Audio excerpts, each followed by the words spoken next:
આપણે સહકાર નહીં આપી તો મિત્રો કાલે આપણા ખેતરમાં પણ આ પરિસ્થિતિ થાય, ખેતરમાં નહીં તો બીજી પણ કઈ પણ પ્રવૃત્તિ થાય અને આ સરકાર દ્વારા અને કંપનીઓ દ્વારા, પોલીસ દ્વારા આપણને માર ખવડાવવામાં આવશે. તો જોયો અને એવું કહેશે કે મેં 7 દિવસ પહેલા આ લોકોએ કંપની વાળાઓએ મીટિંગ કરી હતી અને ખેડૂતોની અને કંપની વાળાઓની જે કંઈ સેટલમેન્ટ થયો નહીં, એટલે કે અમારી મીટિંગમાં કાંઈ એનું રિઝલ્ટ ન આવ્યું. તો આ રિઝલ્ટ ન આવ્યું સારી વાત છે, સાચી વાત છે. તો ત્યાર પછી તમારે કંપની વાળાને એવું તો કેવું જોઈએ ને કે તમે હવે આમાં પોલ ખોડતા નહીં, જ્યાં સુધી આનો નિવાડો ન આવે ત્યાં સુધી કોઈ ખેડૂતના ખેતરમાં તમે નહીં જતા. અને ખેડૂતો તમને રોકવા માટે પ્રયત્ન કરશે તો તમે પોલીસનો ઉપયોગ કરીને ખેડૂતોને ઢોર માર મરવો છો અને ડિટેન કરો છો અને જેલમાં પૂરો છો. તમને આ માટે મત આપ્યા છે, તમારી સરકાર આ માટે આ લેશે કે કોઈ પણ ના ભોગે તમારે કંપનીઓને સાવરવાની છે, તમારે કંપનીઓની સાપલુસી કરવાની છે. અનામત આંદોલન વખતે 44 બાગડ બિલ્લા બેઠા હતા, સાંસદો બેઠા હતા, મુખ્યમંત્રી પણ આપણા હતા અને ઘરમાંથી કાઢીને ઢોર માર માર્યો તો તેથી આજ બધા બેઠા હતા. અને એ જ પરિસ્થિતિ પછી ખેડૂતો ઉપર આને કરી છે. મિત્રો આ કોઈના નથી, આ સમાજના નથી, આ ખેડૂતોના નથી, કોઈના નથી, માત્ર ને પદ પ્રતિષ્ઠા અને પૈસાના માણસો છે આ લોકો. ખેડૂતોની જમીનનું રક્ષણ તમારે કરવું જોઈએ કે બિનકાયદેસર રીતે કંપનીવાળા ખેડૂતોની જમીન ઉપર કાંઈ પણ કારણો વગર બિનકાયદેસર, જેની પાસે કોઈ આધાર પુરાવા નથી છતાં પણ ખેડૂતોની જમીન ઉપર આ લોકો થાંભલા ખોલવા આવે છે તો એને રોકવા જોઈએ તમારે. એના બદલે ખેડૂતો રોકવા હોય તો ખેડૂતોને રોકો છો અને ખેડૂતોને જેલમાં પૂરો છો. કયો કે હવે આપણે જવું જોઈએ અને આપણે બંધ કરાવવું જોઈએ અને છતાંય તમારા થાંભલાનું કામ તો હજી હાલે જ છે, એમાં કોઈ ફેરફાર નથી. એનો મતલબ એ છે તમારું કોઈ હાલતું નથી. ગોપાલ ઇટાલી સારું સાચું કે છે, આ બધા સારિયા છે, આનાથી કઈ થાય એમ નથી. આ અમારા બાપ દાદાની મિલકત છે, આ કોઈ કઈ તમે કરિયાવરમાં નથી દીધી અમને, અમારા બાપ દાદાની મિલકત છે અને એમાં તમારે ખીલા ખોડવાના છે. તો એનું વ્યવહારિક વ્યવસ્થિત જે કઈ થતું હોય, હા. અને જો તમારે દેશની સેવા કરવી હોય, દેશ માટે કરતા હોય અને રાષ્ટ્રનું કામ હોય તો ખેડૂતોને મફત પણ આપી દઈએ. કે શું બાપાએ નર્મદાની પાઇપ નાખી હતી, નર્મદાથી રાજકોટ સુધી પોતાને એક ખેડૂત કેમ વિરોધ ન કર્યો? આ કેટલા અંશે વ્યાજબી છે? આ ક્યાં સુધી તમે સાપલુસી કરશો? આવી આ એક ધારાસભ્ય પૂરતી વાત નથી, 115 ધારાસભ્ય ખેડૂતના દીકરા બેઠા છે અને આ સરકારની સાપલુસી કરે છે. સરકાર કંપનીની સાપલુસી કરે એટલે કહું છું આ ગુલામોના ગુલામ છે. આ કોઈ આ પોતાની રીતે કઈ કરી શકે એવી તાકાત કેવી ક્ષમતા નથી આનામાં. એટલે ખૂબ ખેડૂતોએ જાગૃત થવાની, વિચારવાની જરૂર છે અને સમજવાની જરૂર છે. આવનારા સમયમાં આવા લોકોને કાઢો, 2 મોનતાના ઢેફલા 200 ભજીયાને મૂકો, આ ભાઠા નો ખાવા હોય તો. મેં કીધું મનને દાંતને વેર થઈ જાય, ક્યાંય ભેગું નથી થાય. જો કુદરત આ ખેડૂતના હૃદયની આતેડીમાંથી જો બદદુઆ નીકળી ગઈ ને તો ભેગું નહીં થાય. અને કોઈનું આ જગતમાં અન્ય કે અત્યાચાર કે અહંકાર રહેલો નથી. તમારો સમય હોય, એ સમય પૂરો થાય ને એટલે તમે ગોઈતા નહીં જડો, તમારા સરનામે નહીં તમને કોઈ.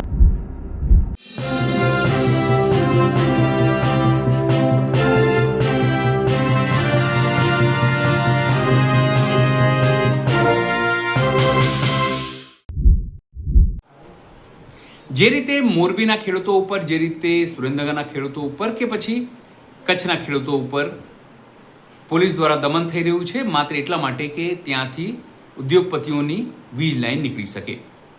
હવે જ્યારે વાત જેતપરની થઈ છે ને ત્યાં જે રીતે પોલીસે અત્યાચાર કર્યો છે, પ્રશાસને અત્યાચાર કર્યો છે, તેને લઈને ખેડૂત આગેવાનો બોલી રહ્યા છે, સોશિયલ મીડિયા ઉપર બોલી રહ્યા છે, જાહેરમાં બોલી રહ્યા છે અને પોતાની નારાજગી દર્શાવી રહ્યા છે. ખાસ કરીને ભારતીય જનતા પાર્ટીના જે નેતાઓ વિવિધ ખેડૂત આગેવાનો હોવાનો દાવો કરે છે એ તમામ લોકોને હવે ખેડૂત આગેવાનો વખોડી રહ્યા છે. નમસ્કાર, હું છું ચિંતામણી પુત્ર અનિલ પટેલ. સ્વાગત છે આપનું મારા કાર્યક્રમમાં. આવો સાંભળીએ ખેડૂત આગેવાન નિલેશ પટેલ આ અંગે શું કહી રહ્યા છે. આજે કદાચ કોંડ ગામના ખેડૂતોને લાઈન નીકળે છે એટલે એને તકલીફ છે કે જેતપર ગામના ખેડૂતોની ખેતરમાં લાઈન નીકળે છે એટલે તકલીફ છે કે જેના ખેતરમાં, જે ખેડૂતના ખેતરમાં નીકળતી હોય એને તકલીફ છે. એ જોઈને જો આપણે બધા બેઠા રહેવું અને આપણે એને સહકાર નહીં આપી તો મિત્રો કાલે આપણા ખેતરમાં પણ આ પરિસ્થિતિ થાય, ખેતરમાં નહીં તો બીજી પણ કાંઈ પણ પ્રવૃત્તિ થાય અને આ સરકાર દ્વારા અને કંપનીઓ દ્વારા, પોલીસ દ્વારા આપણને માર ખવડાવવામાં આવશે. ખૂબ વિચારવા જેવી વાત છે, ખૂબ સમજવા જેવી વાત છે, જાણવાની જાગવાની જરૂર છે. હમણાં મોરબીની અંદર એના કાનાભાઈ ધારાસભ્ય છે અને અત્યારે તો મિનિસ્ટરમાં પણ બેઠા છે. મિત્રો 2 દિવસ પહેલા મોરબીની અંદર જેતપર ગામની અંદર આવ્યા, આપણે એનો આખો વિડીયો જોયો અને એવું કહે છે કે મેં 7 દિવસ પહેલા આ લોકોએ કંપનીવાળા મીટિંગ કરી હતી અને ખેડૂતોની અને કંપનીવાળાઓની જે કાંઈ સેટલમેન્ટ થયો એ થયો નહીં, એટલે કે અમારે મિટિંગમાં કાંઈ એનું રિઝલ્ટ ન આવ્યું. તો આ રિઝલ્ટ ન આવ્યું સારી વાત છે, સાચી વાત છે. તો ત્યાર પછી તમારે કંપનીવાળાને એવું તો કેવું જોઈએ ને કે તમે હવે આમાં પોલ ખોડતા નહીં, જ્યાં સુધી આનો નિવાડો ન આવે ત્યાં સુધી કોઈ ખેડૂતના ખેતરમાં તમે નહીં જતા.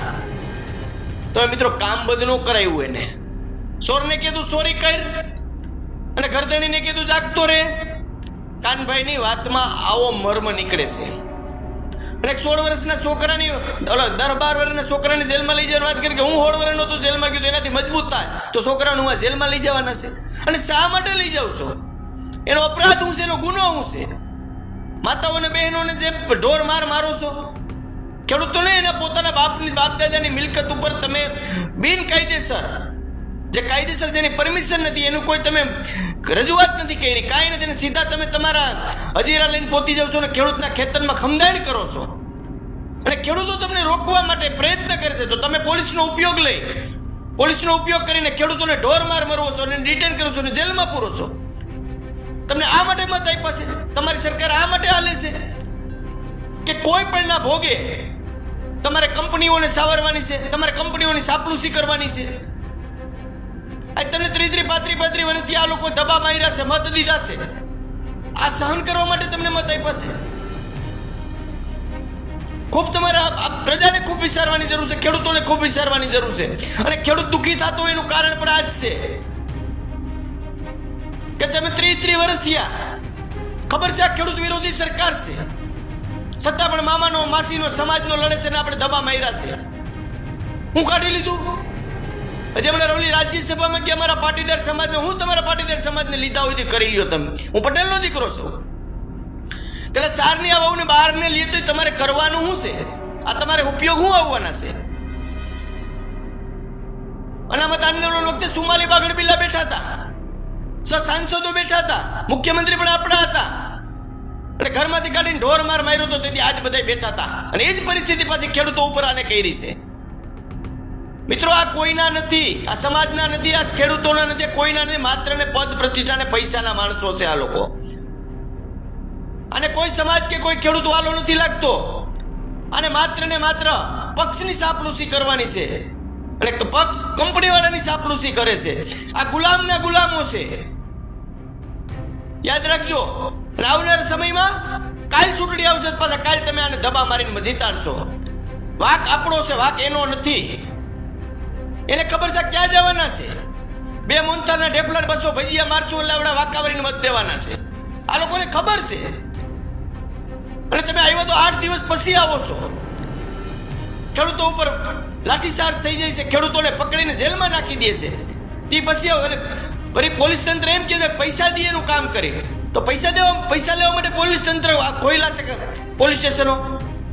કંપનીવાળા પૈસા આપે એનું કામ કરવાનું, જે મન ફાવે એમ કરવાનું, ગેરવ્યાજબી હોય તો પણ કરવાનું.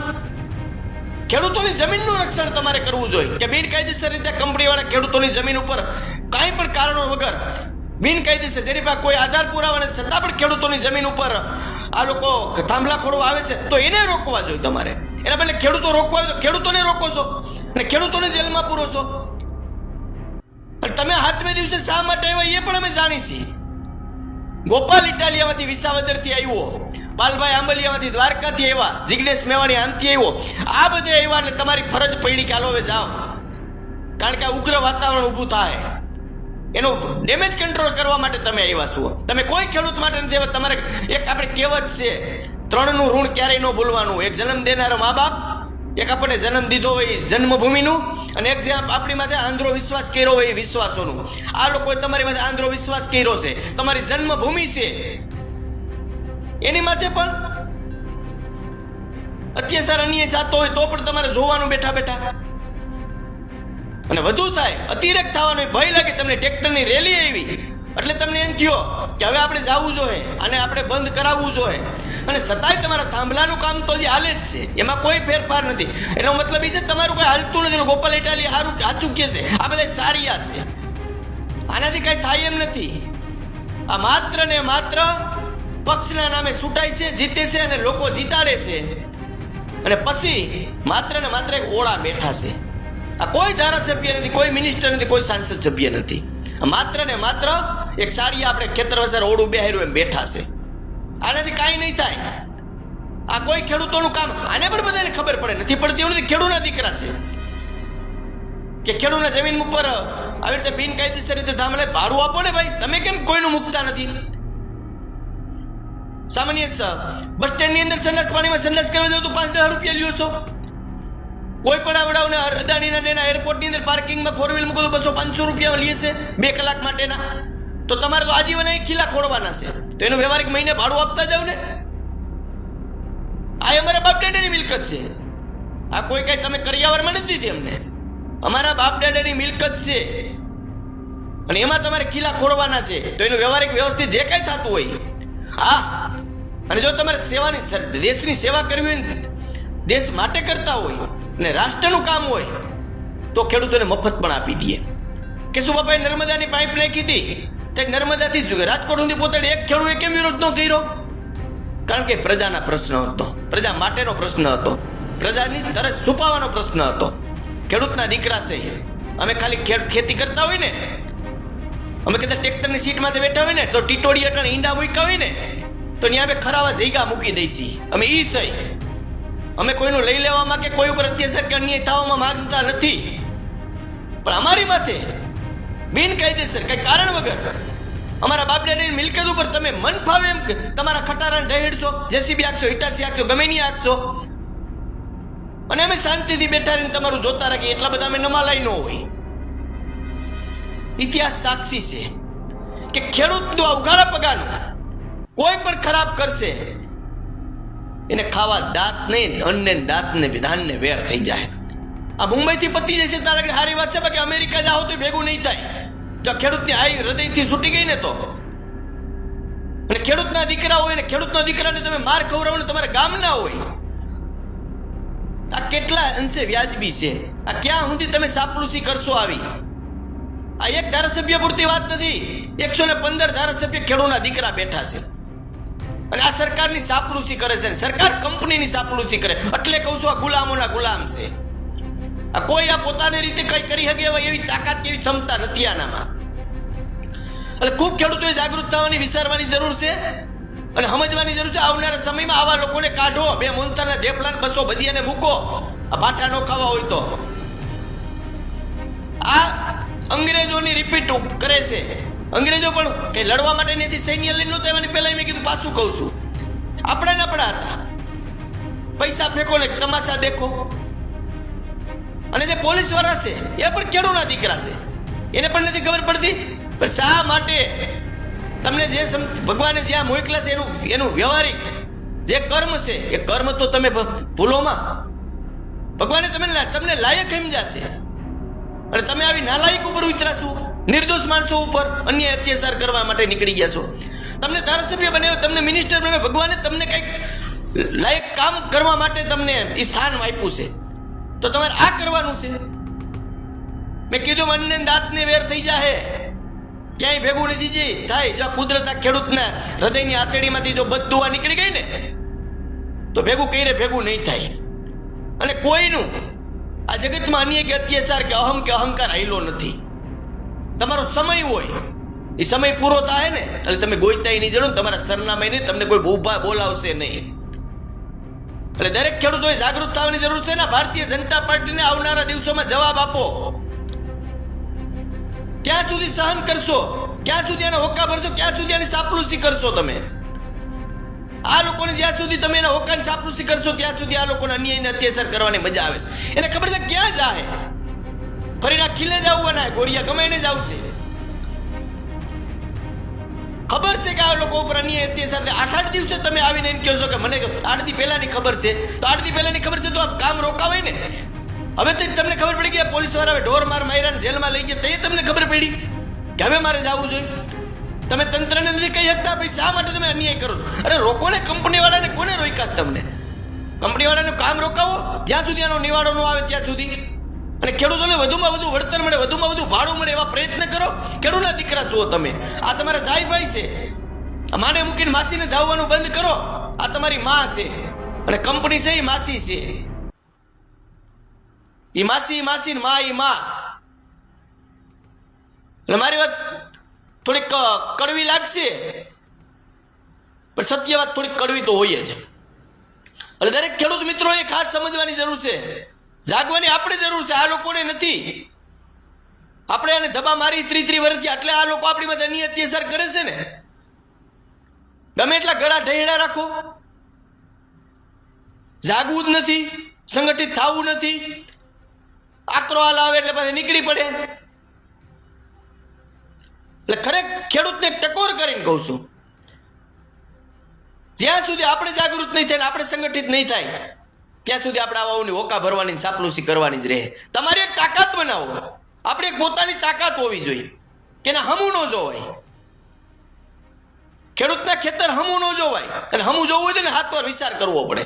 આવી એક તાકાત મજબૂતાઈથી બનાવવી પડશે. હમણાં ચૂંટણી આવશે એટલે પાછા હોકા ભરવા માંડશો, પાછા ધબા મારશો, દીનું જ ક્યાંય ગયા હતા ક્યાંય નહીં. અને આ લોકોને તો ફાવી ગયું છે. એટલે દરેક ખેડૂતોએ ખૂબ જાગૃત થવાની, સમજવાની જરૂર છે, અને આવા સાપલુસોને ઓળખવાની જરૂર છે. અરે કોઈ પણ પક્ષ હોય ઠોકરે મારી દેવી પડે. ભાઈ મારા ખેડૂત ઉપર અન્યાય થાય છે, મને ન પોહાય. શા માટે અન્યાય કરી શકે આ લોકો? ખેડૂતો એનું લઈ લીધું છે કઈ? ખેડૂતો એના કરજદાર છે, અને એ ક્યાં કોઈ રાષ્ટ્રની સેવા કરવા માટે આ વીજના થાંભલા નાખે છે? એને પણ પોતાના ગીંજા ભરવા છે, એને કમાવું છે, કમાણી કરવા માટે આ કરે છે બધું. આગળ રાષ્ટ્રની સેવા કરતા હોય તો સ્વીકારવું પડે, આપણી પણ ફરજ આવે, આપણે પણ આ રાષ્ટ્રના નાગરિક છે. પણ એને પોતાની રીતે કમાણી કરવી છે, અને દેવું નથી કાંઈ ખેડૂતોને, દેવું નથી ને માર મારવું. આ કેટલા અંશે વ્યાજબી છે, કેના બાપનો ન્યાય છે? એટલે યાદ રાખજો, ખેડૂતો ઉપર અન્યાય અત્યાચાર ઉગાડા પગ ઉપર થાય, અને જો અંદરની આતેડીની બધી દુવા નીકળી જાય ને, મેં કીધું મુંબઈથી ભેગું નહીં થાય, અમેરિકાથી નહીં ભેગું નહીં થાય, અને દાંતને ને દાનને વેર થાય. અને છોકરા ગાંડા જોવા જોવે. યાદ રાખજો, કોઈ પણ અધિકારી હોય કે કોઈ પણ રાજનેતા હોય, ખોટી રીતે અન્યાય અત્યાચાર કરવા નીકળશો તો છોકરા તમારા ગાંડા તમારે જોવાના રહે. પછી યાદ કરજો કે અમે ખેડૂતો ઉપર અન્યાય કર્યો તો, પ્રજા ઉપર અન્યાય કર્યો તો, આમ જનતા ઉપર ખોટો અન્યાય અત્યાચાર કરીને અમે કંપનીને પાસેથી પૈસા લઈને કંપનીના હોકા ભર્યા હતા. પછી ખાટલે બેઠા બેઠા યાદ કરજો. જય જવાન, જય કિસાન, જય હિન્દ, જય ભારત. મિત્રો, નીરજ પટેલની વાત સાંભળીને આપણે શું લાગે છે જરૂરથી અમારા કોમેન્ટ બોક્સમાં કોમેન્ટ કરજો. એ સિવાય અમારી યુટ્યુબ ચેનલ લાઈક કરો, સબસ્ક્રાઇબ કરો, બેલ આઇકન દબાવો, સાથે અમારી ઇન્સ્ટા પેજ અને ફેસબુક પેજને પણ જરૂરથી ફોલો કરો. અત્યારે માટે બસ આટલું જ. નમસ્કાર.